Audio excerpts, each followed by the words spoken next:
49 fertility centre మీకు అందిస్తుంది కేవలం 899 రూపాయలకి ఫర్టిలిటీ అసెస్మెంట్ ప్యాకేజ్. ఏపీలో ముఖ్యమంత్రి చంద్రబాబు ఆర్తుల కోసం కీలక నిర్ణయాలు తీసుకుంటున్నారు. వ్యవసాయ మంత్రి వ్యవసాయం సంబంధిత రంగాల అభివృద్ధిపైన ముఖ్యమైన సమీక్ష సమావేశం నిర్వహించి స్వర్ణాంధ్ర విజన్ 2047 లక్ష్యాలను సాధించడంలో భాగంగా ప్రాథమిక రంగంలోని 6 మిషన్లపై విస్తృత చర్చ చేశారు.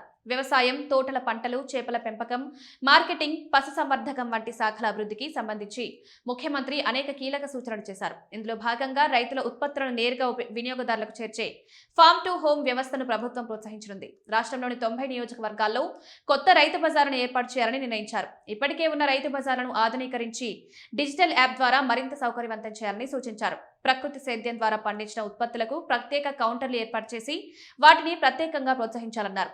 రాయలసీమలో అరటి పంట కోసం కోల్డ్ స్టోరేజ్ సౌకర్యాలు ఏర్పాటు చేయాలని ఆదేశించారు. రసాయన ఎరువులపై ఆధారపడకుండా సూక్ష్మ పోషకాలు, సేంద్రియ వ్యవసాయాన్ని ప్రోత్సహించాలని రైతులను కోరారు. భూసార పరీక్షల ద్వారా ప్రతి రైతుకు సరైన పంట సలహాలు అందించాలని, పంటలకు కనీస మద్దతు ధర ఖచ్చితంగా అందేలా చూడాలని సూచించారు.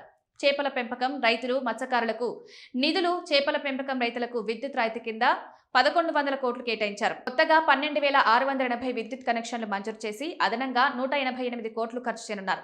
రాష్ట్రంలోని 4 లక్షల ఎకరాల ఆక్వా సాగు ప్రాంతాలను జోన్ వ్యవస్థలోకి తీసుకురావాలని నిర్ణయించారు.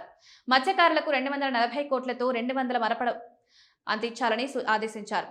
మదనపల్లిలో ఇండియన్ స్కూల్ ఆఫ్ అగ్రికల్చర్ ఏర్పాటు, యాదవోలు వద్ద కోకో సిటీ, పులివెందులలో సెంట్రల్ ఫుడ్ టెస్టింగ్ ల్యాబ్ వంటి ప్రాజెక్టులకు శ్రీకారం చుట్టారు. రైతు సాధికారిక సంస్థ ద్వారా యంత్రాలు, డ్రోన్లు అందుబాటులోకి తెచ్చి వ్యవసాయాన్ని ఆధునీకరించాలని స్పష్టం చేశారు.